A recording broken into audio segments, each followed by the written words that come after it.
Hello everyone and welcome to the British Birthing Stories podcast. Each week I'll be speaking with a different mother about her story of childbirth. Let's get into today's story.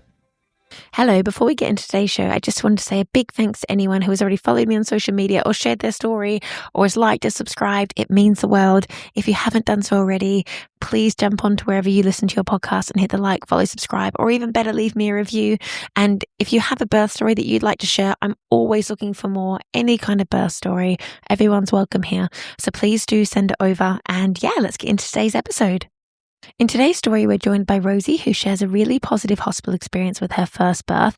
She's absolutely hilarious. There are a few twists and turns in her story, which were not so positive, but overall, she had a really, really good ending. And she is such a funny person to speak to. And I really, really enjoyed hearing her story. She's so resilient and she just, is a great speaker. So I think you really, really like listening to her. So let's get into it. Hi, Rosie. Thanks so much for coming on the show today. It's great to have you on. Hi, Georgia. It's nice to be here. Do you want to start off by telling us a little bit about yourself and who's in your family? Yeah, so I am 34 now. Yes, 34 now. And there's myself and my husband, Ben, and our little boy, Elliot, who's just turned 2.5. Oh, lovely. And do you want to start off by telling me about your journey to conception? Did you mean to conceive when you did? Was that a planned pregnancy? It was planned pregnancy, so we started trying to conceive in January 2022. I'd been to the doctor a few months before and come off the contraceptive pill and had some conversations because I have quite a bad vitamin D deficiency. So like about when I fell pregnant, do I keep taking it, that kind of stuff. So we had a little chat and sort of like over Christmas we went away and I forgot my pills. I was like, well, now's a good time as any, right? So then nothing happened for a while.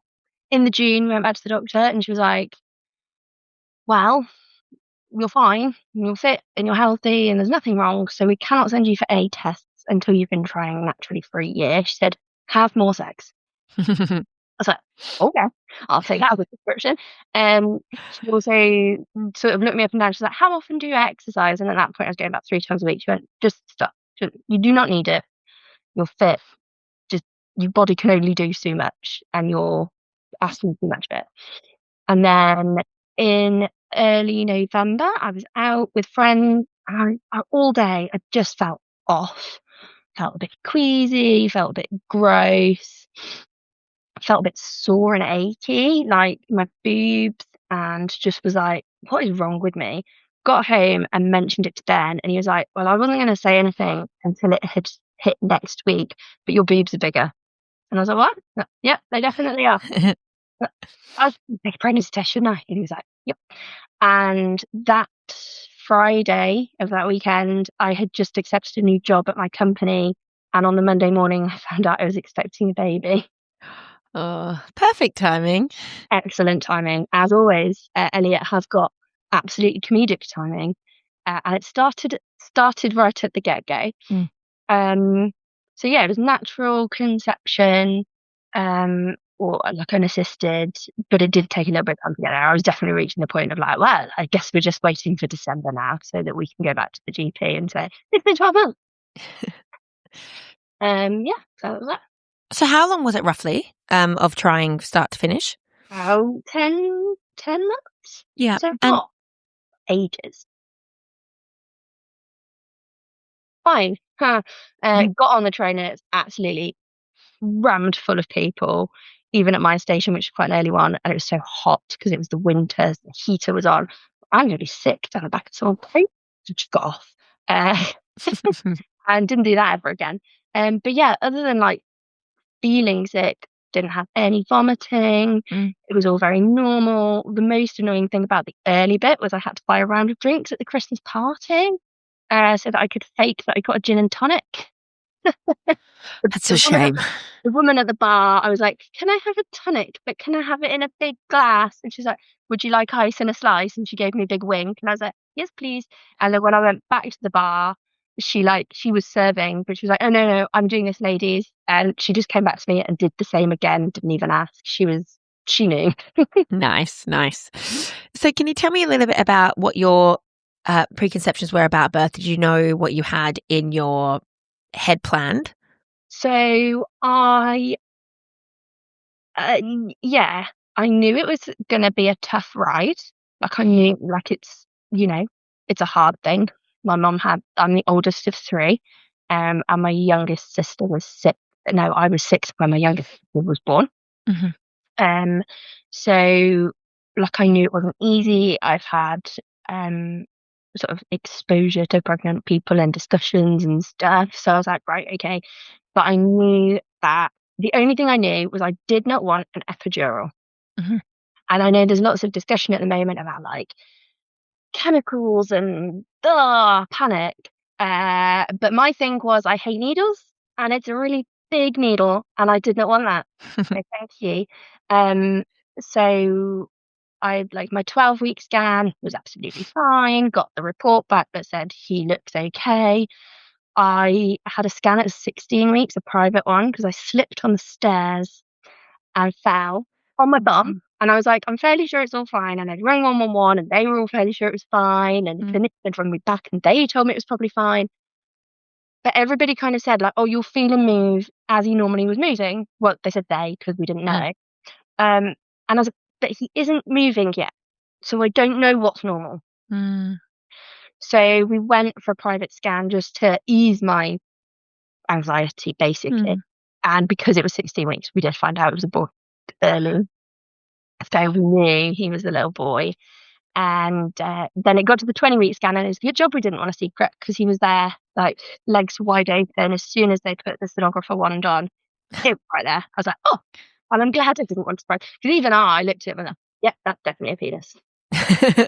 So yeah, you wanted to know the gender. You were always planning. We were always planning on finding out. I don't deal with uncertainty very well. So I was like, if there's things I can know, I would like to know them. Thank you. So we had the 20-week. And when do they start measuring your fundal height, fetal height, whatever? Is that about 22-ish weeks, something like that? I can't remember. They did that, the first one, and she made that little, that teeth sucking noise. They go, yeah. And she went, it's very small for what we would expect at this stage. And she said, it's probably nothing. She said, you're very skinny. And she said, you were exercising before you conceived. She said, probably just all your muscles are like tight, and he's probably fine and kicking in there, absolutely happy as Larry. She said, but we're going to send you for a scan.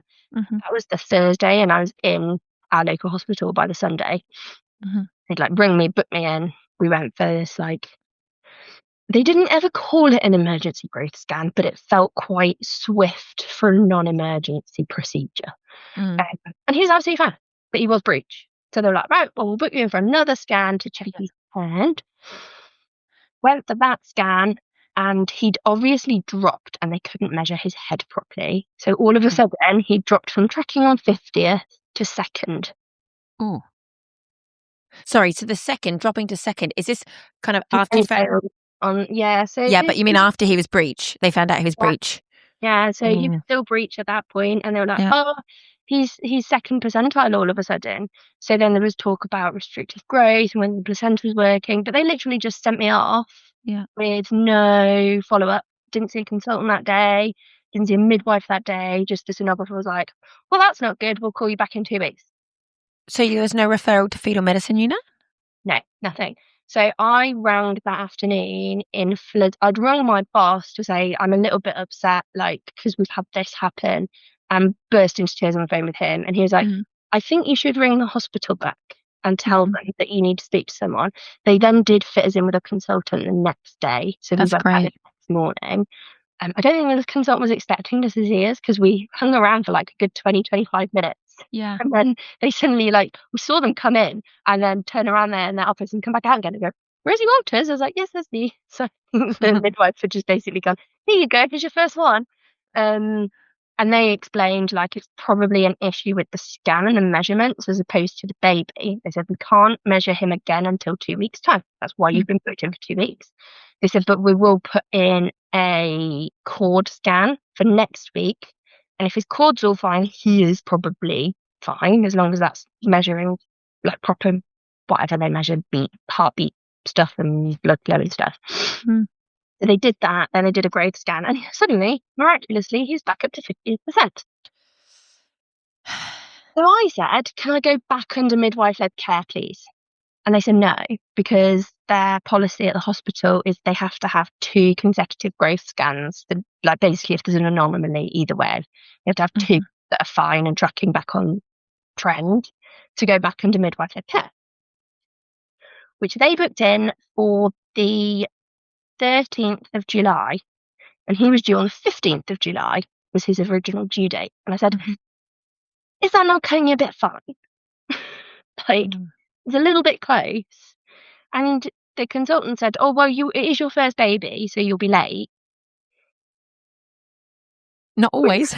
Spoiler alert, I was not late.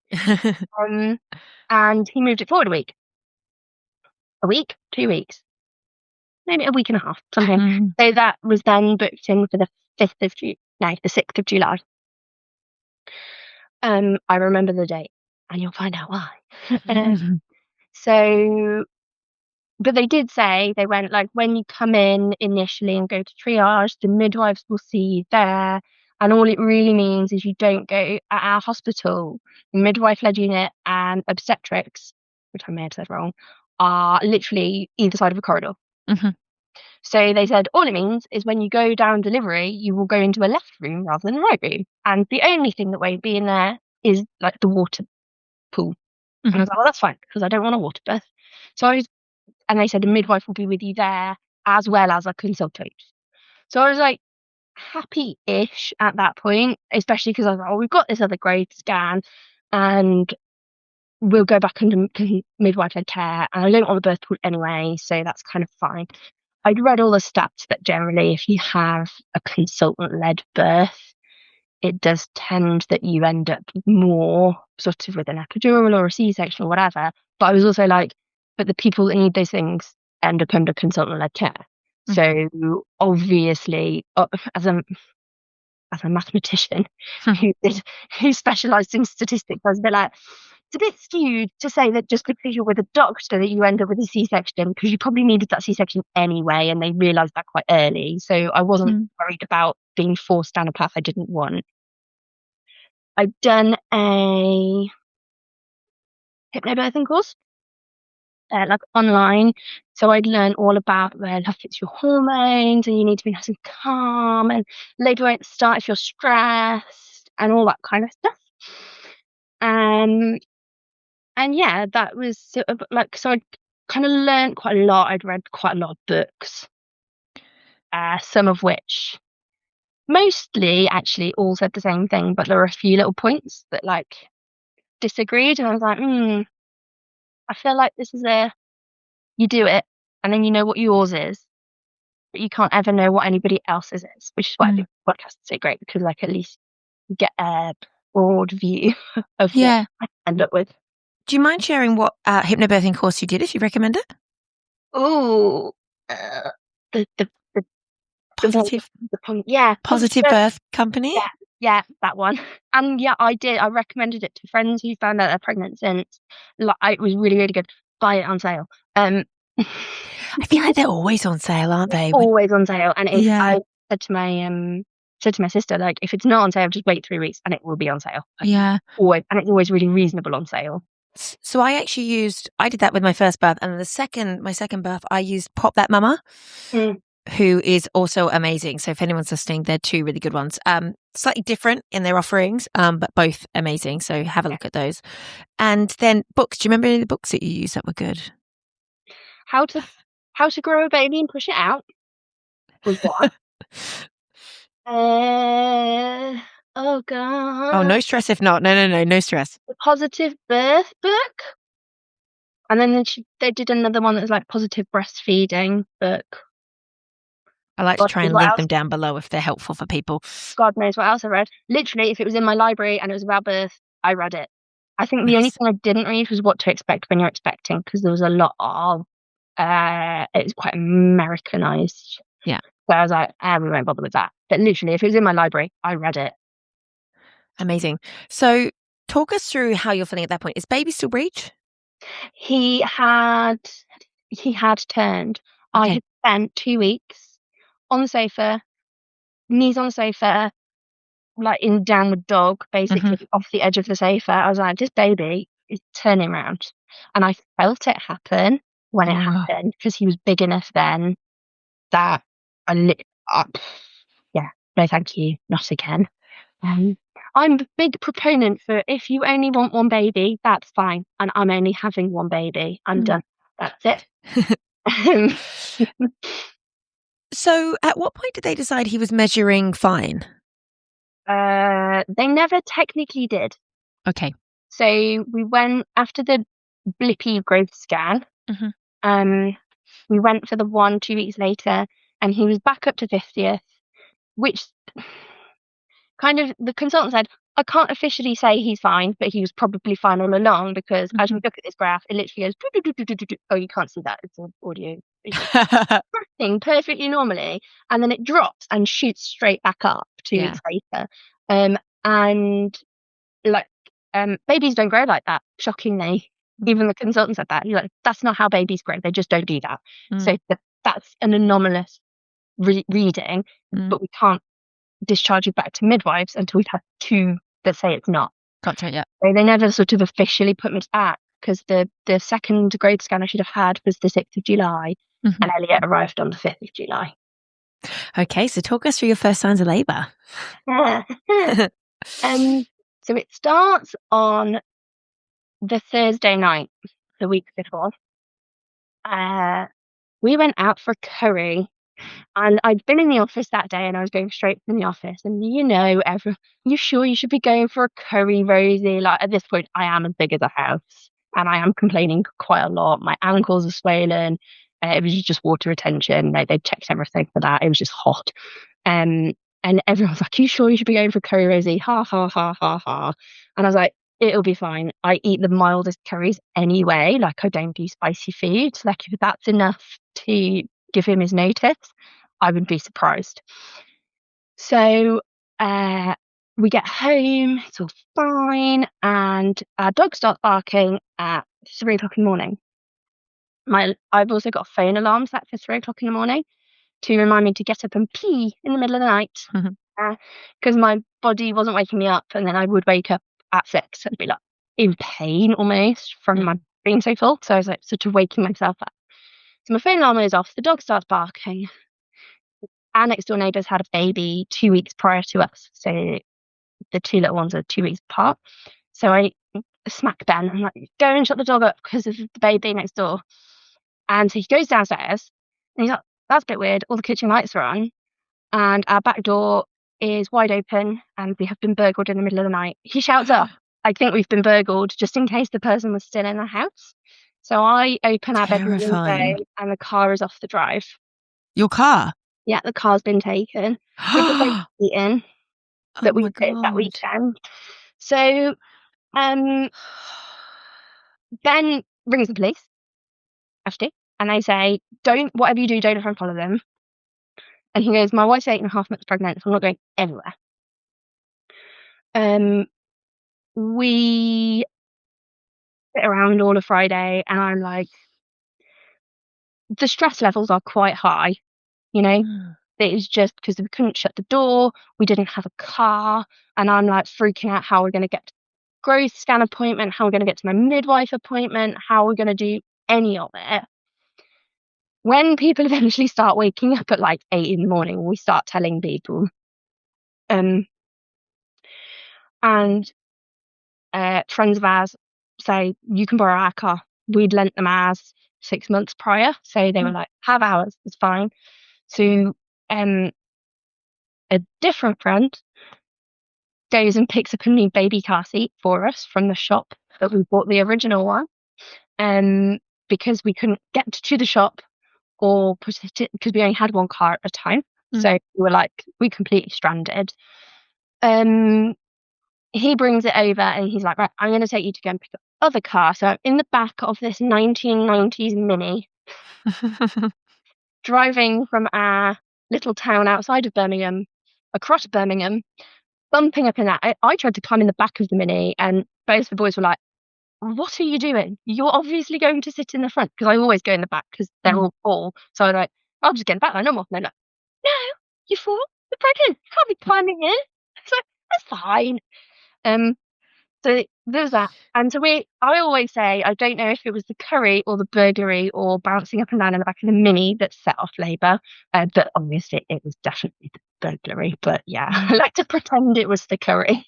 Yeah, but I mean, it sounds like it was the perfect combination of stressful, anxious kind of things. So to all those people that are like, labour can only start if you are zen. No. Well, they also say that it can, I mean, obviously this is horrific, but women who are in car crashes and things like that, like a shock to the system. And I wonder if your body just went into a state of like... I think it literally was like, it is panic time, and all the buttons just went, and like, I imagine it as like some kind of room with red lights blaring and people smashing red buttons, being like, "Oh my god!" So Monday morning. Hold on, did they take anything, by the way? Like, was any... Obviously, your car was stolen. I mean, that's quite a big thing to take. Yeah. Oh, sorry. I'm so sorry that happened. That is... No, that's fine. So we went car shopping on the Sunday. Well, it wasn't fine, but we're okay. Yeah. So that was the Thursday night into Friday morning. So we went car shopping on the Sunday. So that's, again, more driving around, and I was like, I'm so uncomfortable. Yeah. And Monday I worked from home, explained to my boss everything that had happened, because on the Friday when I tried to get hold of anyone, literally I went through the phone tree basically. I was like, my boss is off, and their boss is off, and their boss is the managing director, who I am not going to call. And like, let's try Sideways, they're off too. So in the end, I just like emailed my colleague who's like a direct level with me and went, I've cancelled all my meetings. If anybody tries to find a thing, just let them know I'm okay, and I'll be in on Monday, but I'm not at work today. So then Monday I kind of explained everything to my boss. Can I have tomorrow off, because we really need to buy a car? I basically given Ben until the end of that week. I was like, if it gets to Friday, we're just buying whatever. And he was like, fine, we'll go Tuesday. Monday night, my waters broke. No, I thought my waters had broken. Turns out I just wet myself. Spoiler alert, that happened. And we'd gone in to triage, they checked, and they said it's not, but you have got some bloody show. Okay. Your mucus plug looks like it started to come away. And they said, it looks like it happened 2 to 3 days ago. Oh, what a coincidence. So we said to them, we said, well, we're going car shopping tomorrow, but the car that we would really like to buy is in Manchester. And she went, how long does Google say it's going to take you to get there? And we said about 2 hours. And she went, well, if you were the other side of Birmingham, you could end up being 2 hours away because of traffic. She said, it's fine, go, but take your bag with you. And if you do go into labour, go to the nearest hospital. She said, don't wait, don't try and come home, don't try and come here, just go wherever you are. She said, and if you don't take your bag, they'll sort you out, but like, take it with you. Yeah. Hold on. So what gestation are you at this point? I am 38 plus 3. Okay. And waters have started leaking. No, waters hadn't leaked. They hadn't. I thought they had, but it was just weak. But you had a bloody show. So it's kind of happening. Brewing. It's definitely started. We went to Manchester. Love it. Because I am just like, it's fine. We got one on the way to Manchester to see first. So because we decided exactly what type of car we wanted, and obviously there's none 5 minutes down the road, because when is there? So we kind of got to the first stop, and I went to the loo, and there was quite a lot of like mucousy blood. I was like, rang my midwife on the way, and she rang me back. She said, it's fine, but keep an eye on it. She said, if you start feeling twinges or lower back pain, you probably are starting to have contractions. Which somehow I just completely blanked. So later on, we're walking around this massive car warehouse thing, car supermarket things in Manchester. And I'm like, I am so uncomfortable. why am I so, I'm like going really slow, and Ben and the salesman like off in the distance. I'm like, fine, I'll catch you up. And came home by Burton on Trent. Ben is signing the paperwork for the new car. We did find one. Thank God. But we can't take it away because it's not been MOT'd. So he's like, you can just, and thank God they said no, because the plan had been for me to drive the Leon, we bought a Seat Leon, home, and Ben to drive our friend's car home. And like on the way home in our friend's car, I'm like, I'm so hungry, like I just can't. And Ben was like, you've been telling me that like every 5 minutes. And I was like, oh. I was like, and he went, just ring. So we rang triage and they said, oh yeah, you're in labour.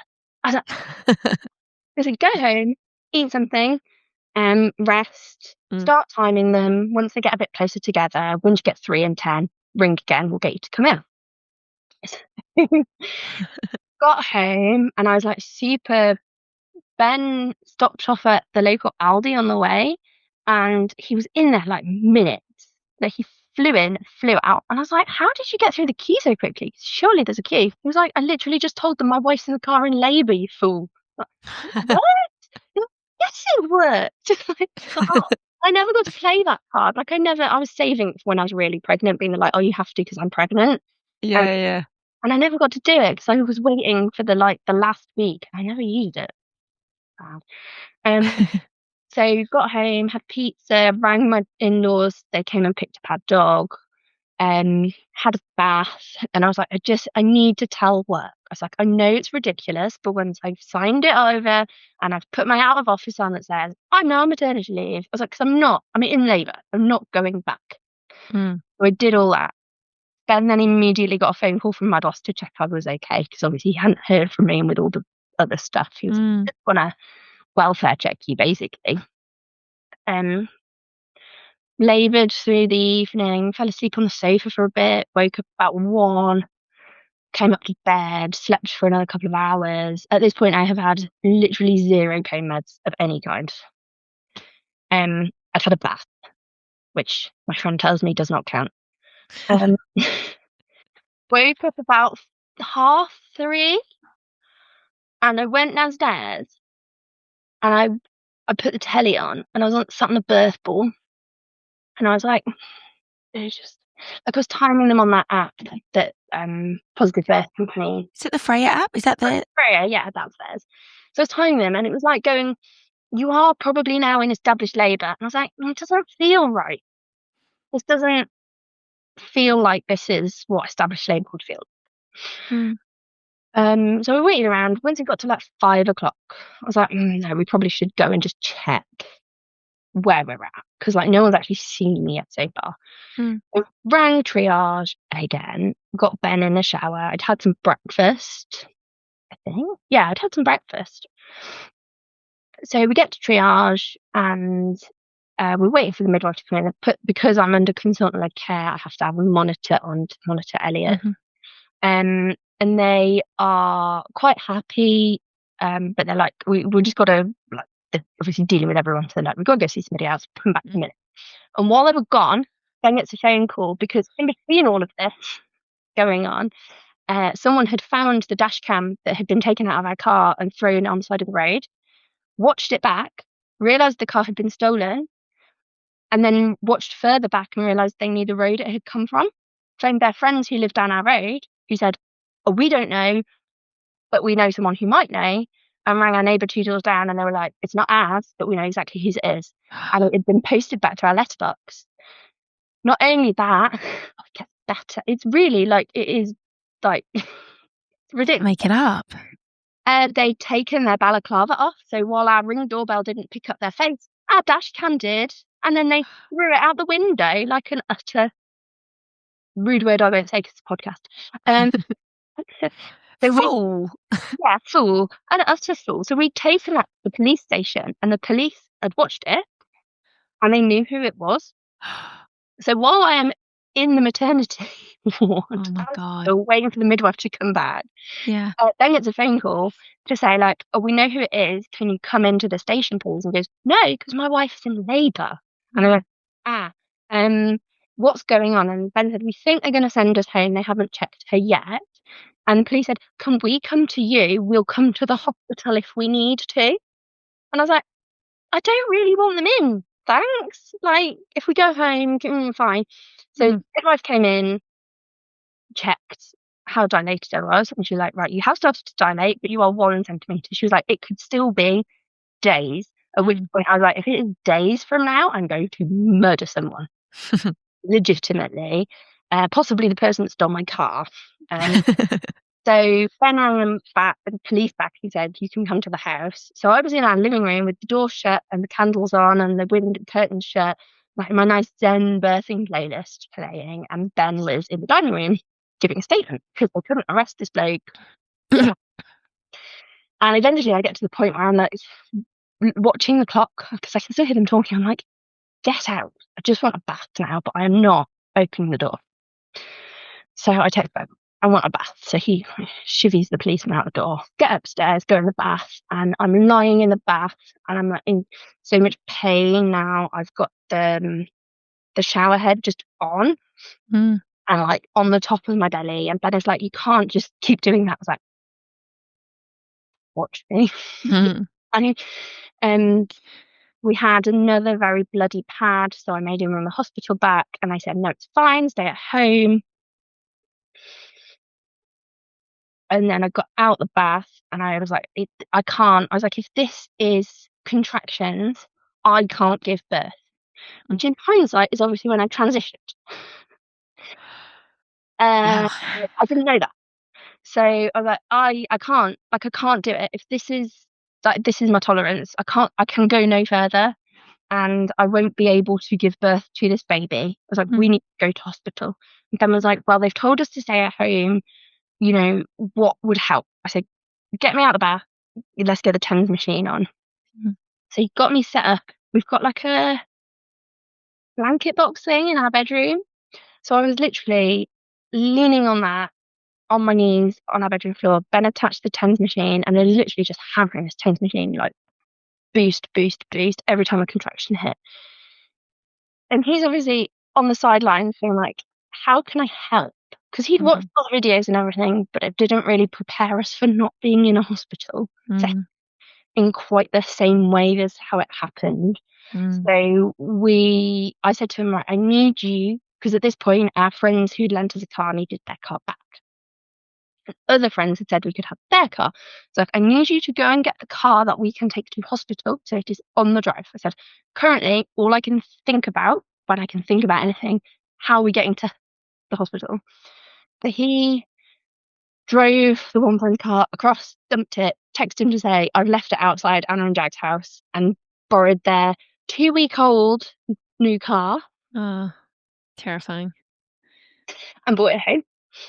And again, there was more blood in a pad, so I made him ring the hospital again. They said, oh, get her to eat and drink something to speed things along. And at this point, while he was out, I managed to get myself on the toilet because I need to do a poo. See, you're laughing because you know where this is going, but I, as first-time naive baby parent, was just like, I need to do a poo. And I kept saying to him, I need to do a poo, but I don't want to push because I'm not dilated enough. And if I push, I don't want to hurt him. So I was like trying not to push, but obviously feeling like I needed to do a poo. And I was like, I can feel stuff happening. But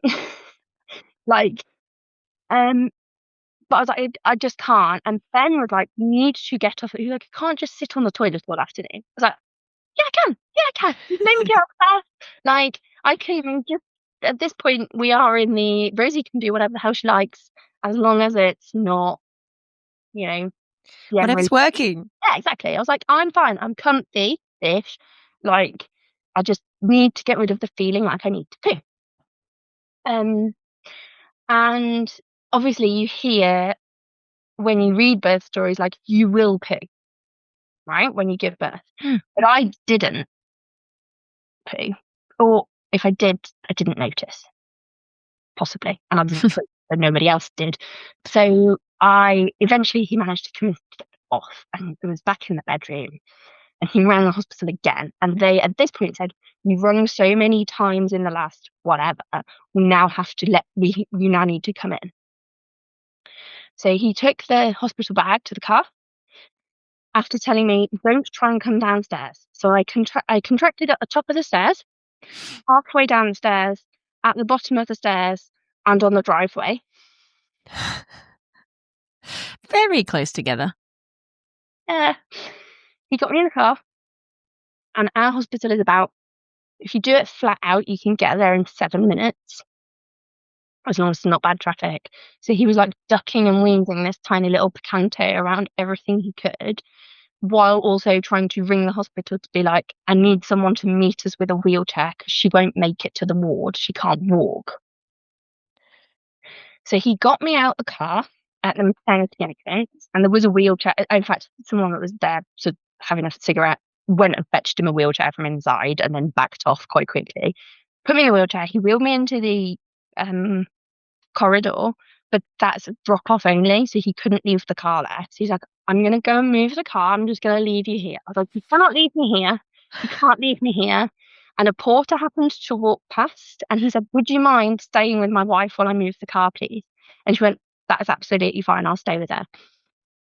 And I was like literally hammering. And she was like, "Is this your first baby?" Like, "Yeah." And she was like, "Okay." She went, "I am going to just take you upstairs to maternity." And I was like, "No, no, we need to go to bed." She's like, "I'll come back for him. He knows where maternity is." It's like, he's been to triage, right? I was like, "Yeah, yeah." You know, "I'm just going to take you." So he wheels me to the lift, presses the lift button, get upstairs.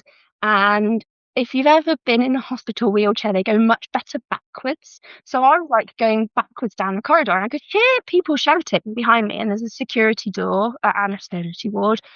So the security guards like saying, like, "Get out the way, there's an emergency." And I was like looking down the corridor, thinking I'd see like a bed and a team like running a gurney down the thing.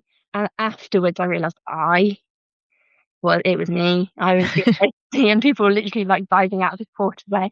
And the security guard at the door, she went straight to delivery, and the porter went, "Yes." And I was like, "No, no, they said to go to triage." But every time we'd rung, they had asked, "Have her waters broken?" Because they hadn't. They hadn't broken. So still in the wheelchair, the same midwife that had checked me that morning came in, and she said, "Right, I'm just going to have a little look. I've got like this massive dress thing on." And that was literally it. There were no pants, there was no bra. It was just this giant thing covering my dignity in public. But she lifted my dress and she said, "Well, that's why your waters haven't broken." And the birth sac and my fluid was just hanging out. She's like, "We need to get you on the bed so I can check how dilated you are." And I was like, "I cannot lie on my back. I just can't." I was like sitting down I don't know how I was conversing, but I remember telling her, like, I can barely sit down. Like, my bum was lifting out the chair with every contraction. I was like, "Can't make me go on my back." She was like, "I can check you on your side." So she managed to, in between, somehow, contractions, get me on the bed. And I was lying there, and so my knees were both bent, and she kind of lifted one up over her shoulder, and she was like, "What?" She went, "Well, you're having a baby." I was like, "Well, yeah, I know." She doesn't know now he's halfway down the birth canal. And his head was already like involuntary birth does happen. And when people are like, "Oh, I didn't know I was pregnant." And up until this point, and I've still had no pain relief. Just a TENS machine. So I can see how, if it was milder, you would think it was bad back pain. Or if you had a very high pain tolerance, which apparently I have now been told I do. Oh, you must have. So they're like, "We need to take you to delivery." And I'm literally there like, "No, I'm not going anywhere until Ben gets here. Like, I am not. Like, you cannot get me out." But I'm obviously on a bed and they can move me wherever they like. But I'm like, "No, I'm not leaving until Ben is here." And they're like, "Yeah, yeah." So they start opening the little side door thing so they can wheel the gurney out. And luckily, as they're doing that, Ben comes in because the porters literally run and made him run upstairs. My waters break on the way to delivery, which is literally across the corridor almost. Naturally. get in, and a midwife comes in, and a trainee midwife comes in, and they kind of say like, hello. And they do actually, they ask about the birth plan, which is still in the car because we didn't have to bring the bag in. So they asked whether we wanted skin to skin, if it was possible, cord clamping, if like delayed cord clamping, if it was going to be okay. Did I want the vitamin K injection, and did I want the whatever it is for my placenta to deliver quickly? Mm-hmm. So they did, like, the main points of the birth plan. They did kind of whistle stop tour through. So we did get all of those actually, and they did say like, you're under consultant-led care. Why? And I'm like, having not time to be asking this. Ben briefly explained, and they were like, "And that's fine. We'll just carry on as if you're under midwife-led care." So they kind of did. The consultant kind of popped their head through the door. I couldn't even tell you if it was a man or a woman. Like, they literally kind of like, everything okay? And the midwife's like, yeah, it's a growth chart thing. They're fine. And they went, bye. That's it. So yeah, I at this point was still on my side. I did 3 pushes, moved to my knees. They had offered me gas and air at this point, but they kind of said it's a bit late. So I'm trying to use it to kind of regulate my breathing, but it's just making my mouth really dry. So flipped over onto hands and knees in the hope that a little bit of gravity would help, but he got a bit stuck. And at this point, I think because I suddenly panicked, because I'd had, like, as far as I was concerned, right, 20 minutes ago, I was not in active labour, or 10 minutes ago, really. Like, I was just in normal labour, like the bit in the run up to the hospital, and there was still hours to go, and I'd got plenty of time. And suddenly they're like, oh no, he's going to be here in the next 5 minutes. And I think my sudden panic, he panicked, and his like heartbeat's like being erratic and stuff. And they were like, we need to get him out in the next minute. And they said, we think we're going to need to do an episiotomy. Can we get you prepped? I said yes. And I did say yes. Would I have said no? Would anybody say no? I don't know. I don't know if you're in that position and you're hearing the monitor drop and you're being told we've got to get them out, you would say no when you sort of wanted and planned and everything. Were you on CTG monitoring then? Yeah. Yeah. Okay, so they were pretty confident that. Yeah, they knew he was, like, it wasn't necessarily like, we think he's in, like, we knew he was in distress, and I could hear it too. Yeah.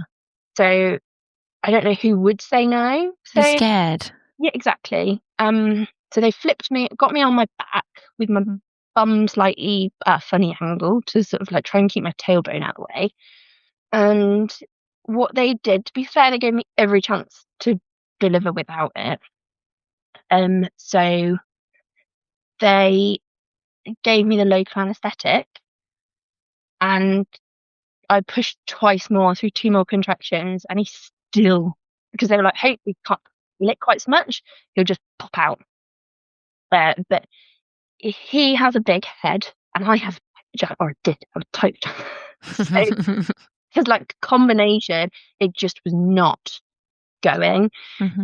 So I said, do it on the next one, and they did, and he literally shot out in one go. Wow. Head and all, like there was no second contraction for the body, just the whole lot on one go, and pooed as he came out everywhere. So they passed them straight up to me. They injected me, and my placenta came out on the next contraction. And I know it's quick, but I don't think it's that quick. And especially because I'd had very, very red tabs previously all day, and I'd been kind of ringing, going like, I don't think this is normal. And they're like, no, it's fine. I'm not entirely sure it was the injection that got that placenta off. I think it was already partly off, especially given he was also in distress. Like, I'm not convinced, but whatever, we're both fine. And I was kind of like, you know what? We've got enough other stuff to deal with. So I just left it. And then Ben went to get the bags. To be fair, they let us stay on the delivery suite quite a long time, actually. Had tea and toast, and then they bought me dinner. He breastfed straight away. They gave him his vitamin K injection and sort of weighed him and everything. But yeah, officially there was no first stage labour because they weren't around to monitor it in hospital. Mm. And there was the second stage I got there at 22 and he was born at 10 to 2. Wow. How did you feel as he came out? What kind of emotions were going through your head? Mostly relief. Feeling like I needed to do a giant poo had gone away. Mm. Yeah, because it turns out it wasn't a poo. It was just... So, yeah, it was mostly relief and shock. And I definitely cried. Mm. I remember that. How big was he?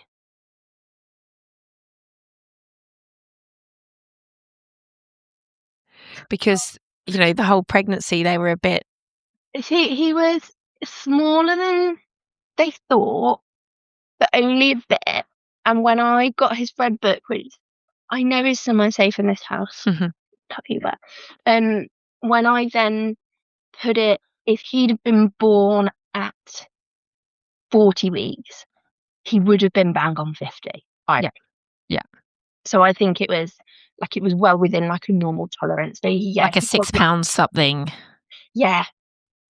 Yeah, 6 pound 2 maybe. And then how was your episiotomy? How did you deal with the aftermath of all that? Because you mentioned you were feeling a bit like you said it, but yeah. So they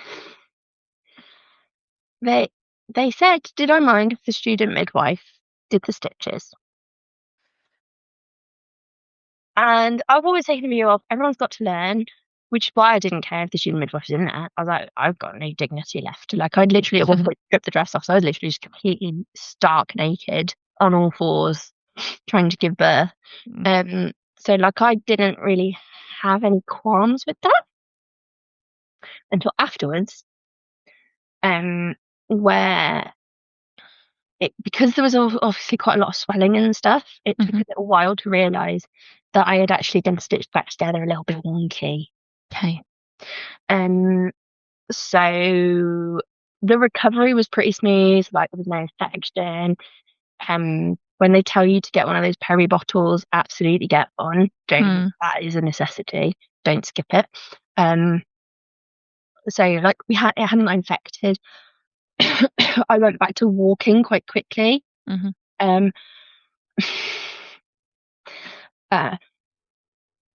Possibly foolishly, at 2 days of postpartum, I drove myself to the local shopping centre to buy a maternity bra because I didn't have one. And I was just like, I'll just get. So this is the woman who, in labour, not realising it, drove to Manchester. So it's not like it didn't track with my general, like, I'd be fine attitude. Yeah. So, and like, it was fine because it's an automatic car. Driving.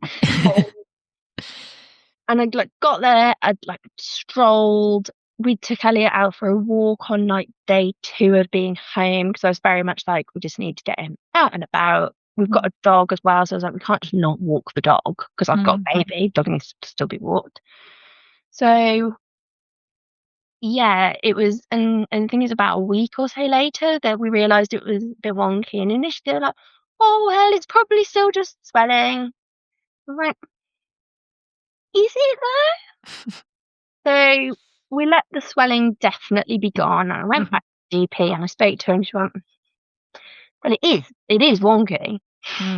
She said, but unless it's actually causing issues, they won't do anything. And she said, and all they can do, basically, slice you back open and restitch you back together. So that's just how it looks now. Thanks, I guess. I mean, on one hand, you're doing something great by allowing a midwife to learn, right? And that's so good because I can imagine a lot of women would be like, no, I want the most experienced midwife stitching me up. But like, how do people learn?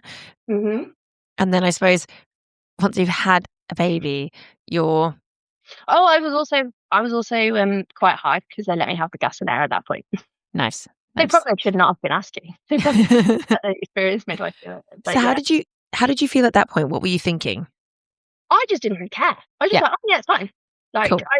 I maybe somewhat naively assumed that they would have had, like, a certain amount of practice before they let them go on real life people, hmm right? Did you? You don't have to answer this question, but have you had any other issues in terms of like intimacy with it being like that? Like, there's no kind of it was too tight or So initially, yes. But like, I think first times once you've given birth just are. yeah, Like, and it's scar tissue too, isn't it? Like it's yeah, just tender. yeah, and it's still like if you hit it in the wrong way, or if Yeah. it's like if I'm sat in the wrong way, or if my pants get a bit scrumpled underneath, it can rub Mm, because it does sometimes come outside my labia, so it does sometimes like rub mm, on like fabric, yeah. um, and it's not ideal. Yeah. Um, so I now do not shave. I get Mm, waxed because I'm not cutting that by accident. Thank you. mm, mm, Uh, so that's a change, a lifestyle change I've had to make, mm, which is obviously personal preference. If you don't shave or whatever, that is not going to cause any issues. But I was just yeah. like, that's what I did, and now I have to do this other thing, and it's much less convenient for me. Yeah. Um, Yeah. and it's not like um, they didn't overstitch it, hmm if that makes sense. So there's no like gross husband stitch or anything. It's just that the sides weren't quite aligned when they did it. So like Yeah. one bit sticks out a little bit further. So there's like a little wobbly nub. If it helps, um, you're not the first person I've heard have this happen. No, and Um, uh, I doubt I'll be the last. And yeah. people have to learn. And I imagine I don't think I was sat still. In fact, I can guarantee I was not sat still. Yeah. I'd got Elliot on my chest. I was covered in meconium from boob to Mm, pubic bone because mm, he'd like on himself and then all up me. So like I wasn't very comfy. We were trying to get him like fully wrapped in a towel. He got this little strawberry hat on his head, which I really appreciate all the people that knit hats and gift them to mhm, hospitals because mhm. I'd knit my own hat for him to wear. Like as soon as he came out, and I was like, I know it's gonna get gross, and I know it's ridiculous to knit it, but I'm going to do it anyway. Yeah. But he never got to wear it because it's in the car. Oh, So, like we were, and like, but it wouldn't fit on his head. So we had to make sure it was on his head properly. And like they were like, "Oh, just use the gas and air because we can't give you any more local anaesthetic." So I got like the gas and air going. So I was not that still. I knew I turned to Ben at one point. I was like, "I can't feel my nose." Like, it's a wild time, guessing it. yeah. So like they are dealing with like a wiggly Mm, bit. They're trying to get it lined up straight and get the mm. screws in. Like I can understand how it happened. And also, Um, swallow like vaginas are all different. yeah. You know, How did thick. they know what it looked like beforehand? They didn't Ex- see. He was already bloody halfway down. It was mm, probably by the time we got from like from the triage to the room, he was mm, probably further down. So I had at least two more contractions in that time. And like while I was not actively pushing, he obviously was just my body was like, it's coming out now. mm. I've done. We've hit evict. So, how are you feeling emotionally postpartum after those 4 days? How was breastfeeding? So breastfeeding was wild. Um, I'd read quite a lot of books, and I was like, I really want to breastfeed. So we had like one emergency bottle in the house, but no formula. And I was like, we're gonna just do it. So we actually stayed in hospital overnight that night because although it was the afternoon when I gave birth, Elliot had a retained water seal. He had one tiny little swollen bollock. Mm, So then we had to wait to see the pediatrician, and they didn't get there until 11 p.m. mm, So at that point, they're like, "Oh, we can discharge you." I was like, "No, no, thank you. I'm staying here now." So we stayed on the ward overnight, and I'd asked for help breastfeeding quite a few times. Pardon me, in the night, and then in the morning, like I felt like he wasn't latching right. Um, and I was like, I don't know if he's just like he wasn't done cooking as far as I was concerned. I was like, he's not done yet. So like, I understand why he's struggling. The infant breastfeeding team or infant feeding team came out to the house, and because I rang them and I was struggling, they came out at about 4 days.